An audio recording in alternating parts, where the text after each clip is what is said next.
we're going to have like this. Okay, so what did you guys think about number 14? It just keeps getting harder from my side. Okay. I just think of course, it's 6th grade now, but is there any way we can see how they work out the problem, or we don't? Well, have we talked about this? Or number 14, I just counted the blocks. Okay. Because I counted 80 blocks total, and then there was 36 that were shaded. So I just divided 36 by 80 and got 45%. Yeah, that's what I got too. But how many of you thought it was automatically 100 without counting the blocks first? Like, that's what I did. I didn't count them the first time, and I was just like, wait, like, oh my God. And so then I did an array. So I did 8 times 10, and I was like, oh, there's only 80 blocks in there. And so then I counted the shaded ones and did part over whole. I just noticed that, half of it would have been 50, and then 4 were missing. So, basically, it was basically half of 10, which would be 45. I know it wasn't 10, 10, but that's how I got it. Okay. Well, some of the problems that I thought that the kids would have is that they would automatically look at the blocks and say, oh, it's 100, and they would count, and it was only 36, and so they would have picked 36%. Mm-hmm. Yeah. And that's what I put as a problem. Yeah, that what you put as the problem. Okay. Mm-hmm. And then I said before they do this problem, the students need to understand how to read 10 blocks. Okay, that's what I put too, Abby. Do you call that tens blocks? Yeah, you would still set them up in the tens blocks, or those little link, those little link cube things or whatever and stuff. Though you could have done those with that as well. Okay. What teak did you guys get for that? I got supporting TIC 6.4E, which is proportional reasoning represents ratios and percents with concrete model, fractions, and decimals. Okay, great. That's what I got too. Awesome. Does anybody else have any questions over that one before we move on? No? Okay. All right, number 15. So what did you guys think? I thought this one took a little longer just because. To the mid. So what I did was I looked at each fraction, and so the first one it was 1/3. So I just divided 840 divided by 3 to get the total number in that one, and then the second one I looked at the fraction, the same thing, and divided it by 840, and I did that with all of them to get all the numbers. Hey, that was so much more easier, Abby, than what I did. Yeah, I wrote that there was a long way to do it, but I just did it the fast way. What number was that again? That was 15, right? Yeah. Let me go back to the... Okay, so I'm used to doing it because I don't like to work with fractions. So I always put my fractions in decimal form. So that's what I did first. Okay. And then that's what I wrote that some people might do, and it would take them longer. It did take longer. And then I also did a T-chart down there at the bottom. I don't know if you guys can see that or not, but where it's the A and B, C, D, I made a to where I worked the problem out. So I said half as many people ate turkey sandwiches as ate vegetarian sandwiches. So the numbers worked out, but they were flipped. They were backwards. The information was backwards. And then I did the 1/4 as many people as vegetarian sandwiches as ate a salad. Well, that didn't work out at all because it gave me 560. Did any of y'all work y'all's out like that?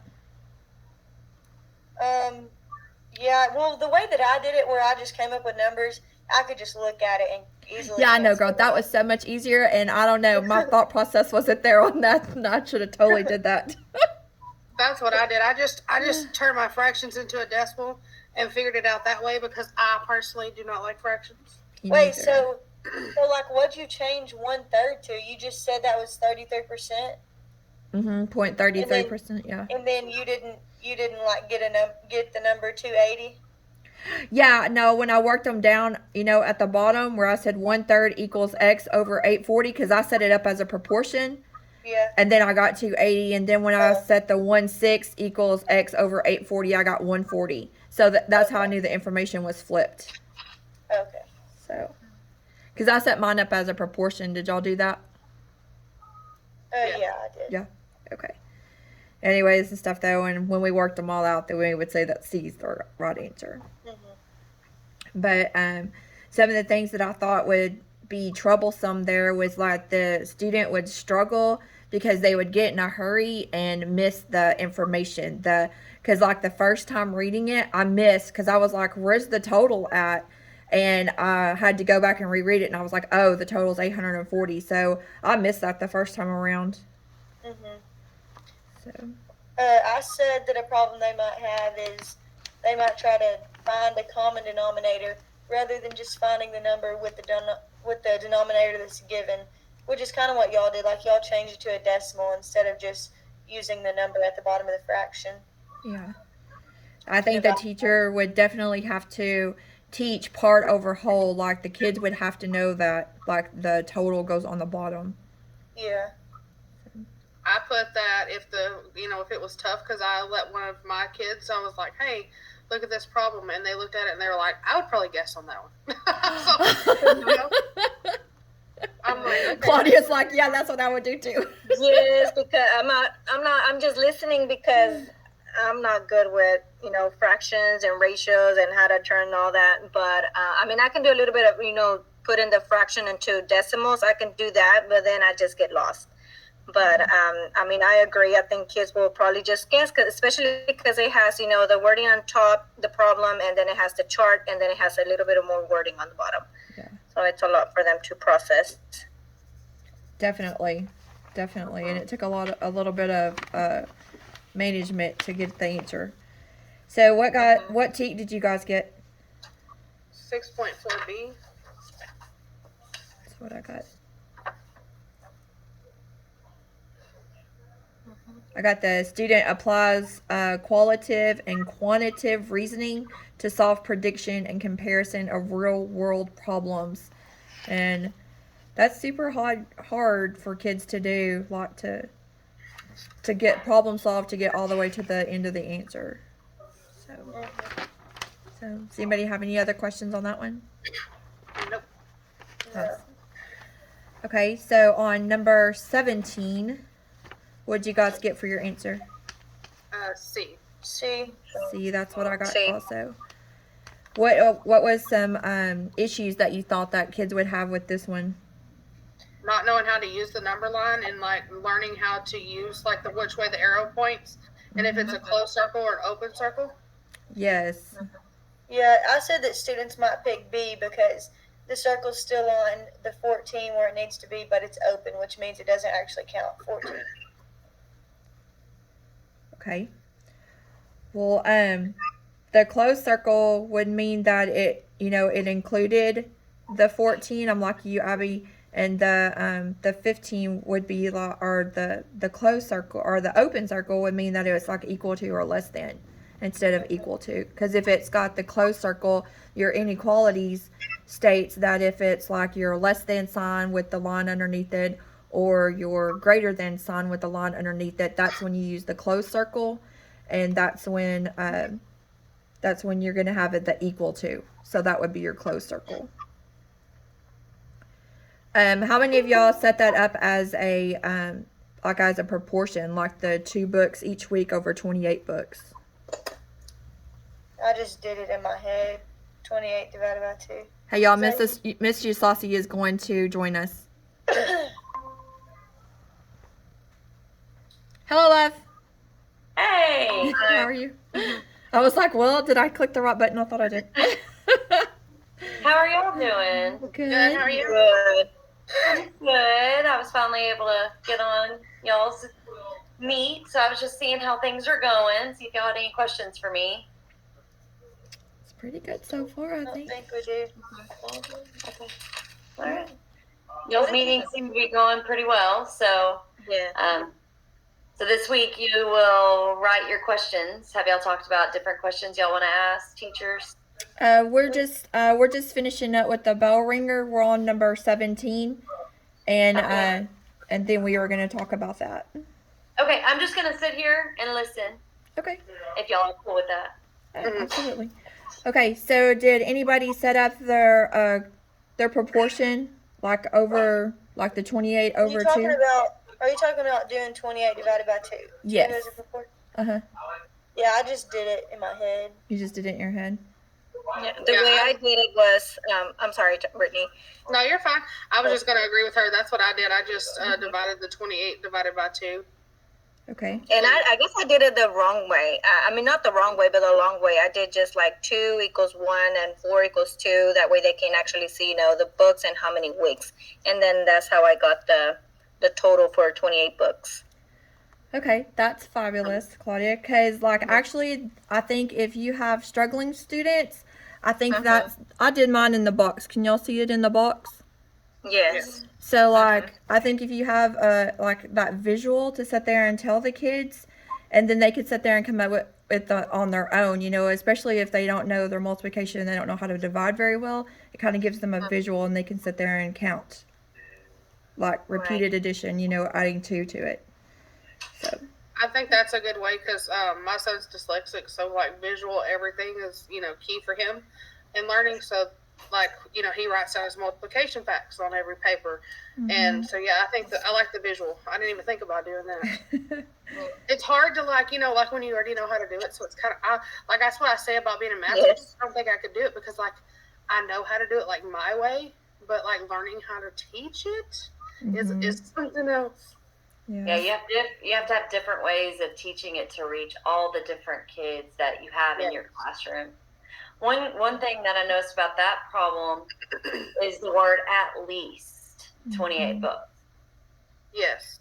How do you make sure that the kid knows what "at least" means? That trips them up all the way through school. I teach Algebra 1, and they still struggle with those phrases, you know, because that's inequality terms.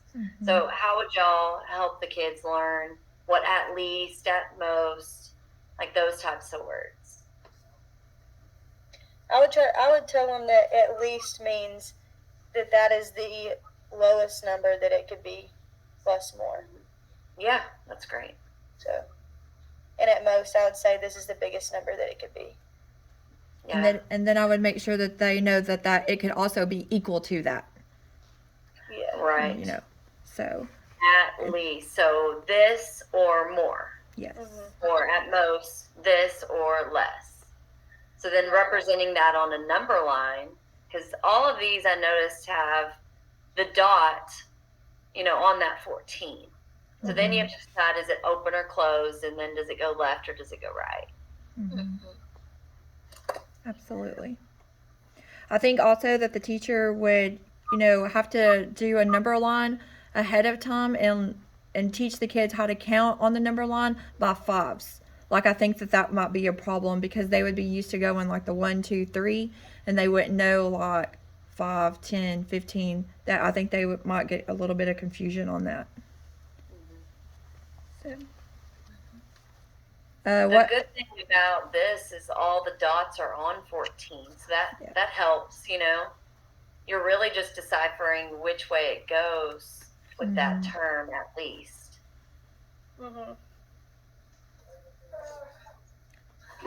What teak did you guys get for that?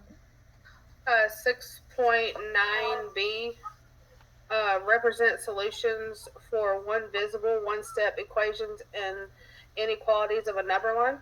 Awesome, fantastic. That's what I got. So, little loves. We had to think of six questions. Is that correct, Miss Saucy? I don't have it pulled up in front of me. Yeah, it's 6 to 8. 6 to 8, okay. With questions that we would interview a teacher about problem solving. And I threw the word manipulative in there too, so that you can ask them about what manipulatives they use in their classroom. Oh, okay. Awesome, fantastic. I didn't have that one in mind. Do y'all just want to go around and read our 6 questions? That sounds perfect. Or even just do one at a time, because some of y'all might repeat. Okay. Okay, one that I have is, what is one of the hardest concepts of problem solving? That's good. Next. I put, what do you do when you have taught the lesson but the student still doesn't understand? You know, and it's basically, you know, like kind of like last week when they're just, you know, completely stuck. You know, like what other ways would you go about, you know, teaching students who don't catch on as easy? That's great. And one of my questions I did was on the manipulatives, which ones were the not good to use in class, you know, because I think sometimes manipulatives can be a distraction. Well, not really a distraction, but I mean, they can play with it. So maybe the least favorite that she would have. And then you could pair that with what's your most favorite. Right, yes. Mm-hmm. Mm-hmm. I put it on one of mine. It says, how did you help your students feel successful while problem solving? Because I think it's important for your student to feel like, I think it's important to encourage your student no matter what they're doing. And problem solving is hard. And I would want to know like some, you know, ways that were successful for her to sit there and encourage her students to learn how to do it. Okay, I said, what skills are needed to problem solve? I think that's really broad on that one. What skills? So you might want to kind of point it, be more specific. Maybe talk about a specific concept. I don't know. Okay. That might be a little too broad. Okay. It'll be hard for a teacher to answer that. Oh. I put, how do you teach students to problem solve for those students who have trouble working it out on paper but can do it in their head? You know, the teachers who want to know that they understand and to work it out on paper, because, you know, like some students, that's hard for them to do, you know, work it out on paper. Yeah. Mm-hmm. Yeah. Claudia? And yes, I'm sorry. I was trying to find the one I had. Oh, that's okay. Let me see. One of the ones that I had was, how do you make an effective math lesson plan that will keep your students engaged during a whole, a whole group? Oh, okay, that's good. I put, what strategies do you use to help your students problem solve and get to a solution? I think that one's good, because some teachers, have you ever been to a math teacher's room and they have like the exact steps? Like, you do this, you read the problem, you underline or highlight, all, like, they have a whole acronym for it. And they have it up on the board and they use it for all the problem-solving problems that they do. And then also the students use it whenever they take their STAR test. Have y'all seen those? Yes. We did that in one of my classes in high school. What was do you remember what it was? I do not. That's been a million years ago. Well, it's kind of like Him Polya's. does. Remember Polya's? It said, state the problem. Oh gosh, I can't think of it off the top of my head. But then at the end it said, look back. Remember those? There was like 4 or 6 steps. I don't remember exactly. But maybe asking your teacher what problem-solving method that they instill in their students throughout the year. That was kind of like my next question was like, what lasting problem-solving skills would you teach your students to use, you know, in the future? Mm-hmm. Yeah, that would work. Okay, my next question was, what type of students struggle the most with problem solving? Yeah. And you kind of have a little bit of both, you know. I'm sure you'll find out whenever you talk to a teacher. some of them struggle to write things down. They just know the answer, like Brittany said. Mm-hmm. And then some of them don't even know where to get started. So you might add on to that, and how do you help them? Okay. Okay. Is it my turn? Mm-hmm. Yes. Okay. Okay. The other one that I had was, how do you check for understanding when teaching a new method? Did I already read that one? Sorry. No. I don't remember that one. Let me see. Yeah, check for understanding. Yeah, just how do you check for understanding when teaching a new method? I feel like that's similar to the other one that I mentioned. How do you make an effective? Oh, never mind. Okay. Yeah.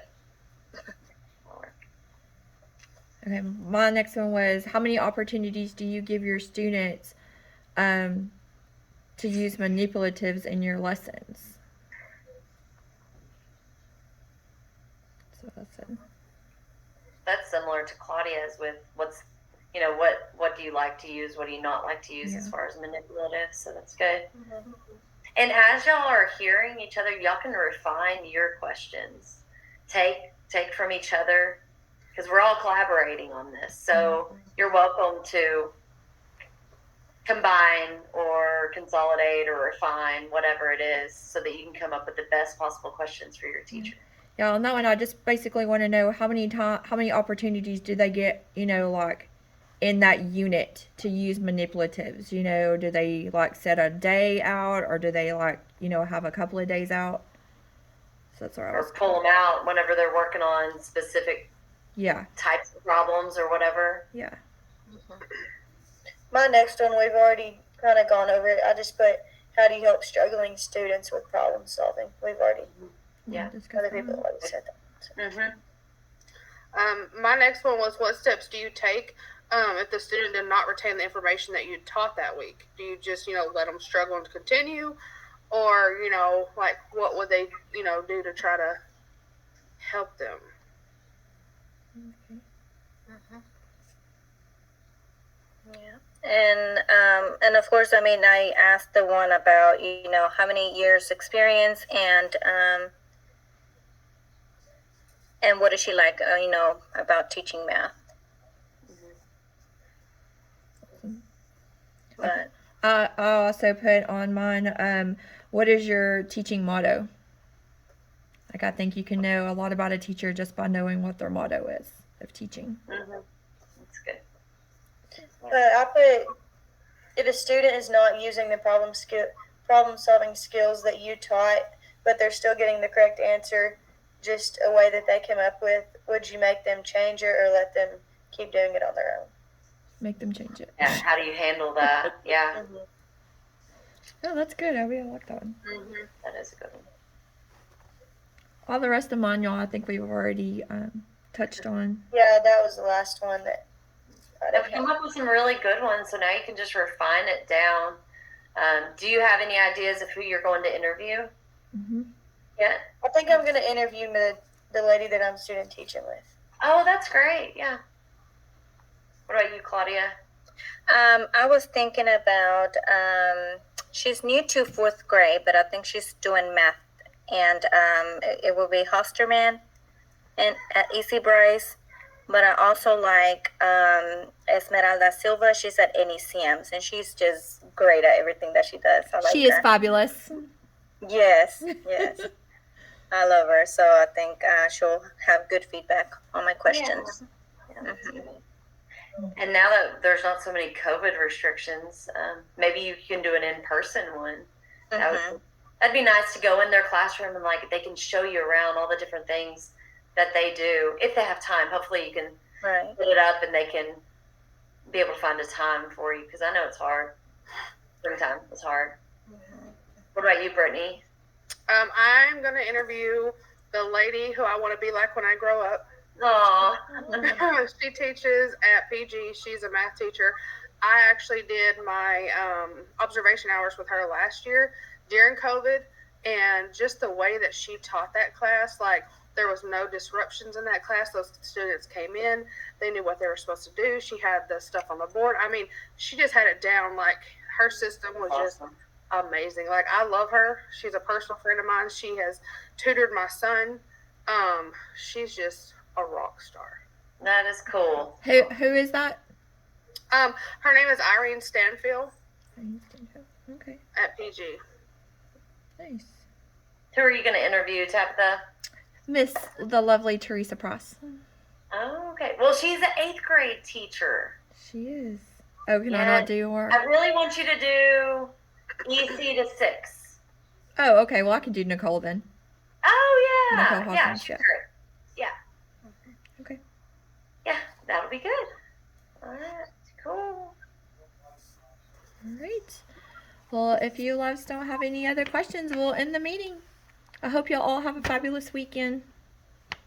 And I'll upload our notes and our stuff from our Bellringer. Fantastic. That sounds I good. enjoyed being in on y'all's meeting today. It was great. Thank you. It was good to see your face. You have a good day. Yes, good to see you too. I've seen y'all every week. Just y'all haven't seen me because I just watch y'all. Well, y'all have a great week. You You too. too. Have a good Yeah, weekend. you too. Bye, y'all. Bye. Bye.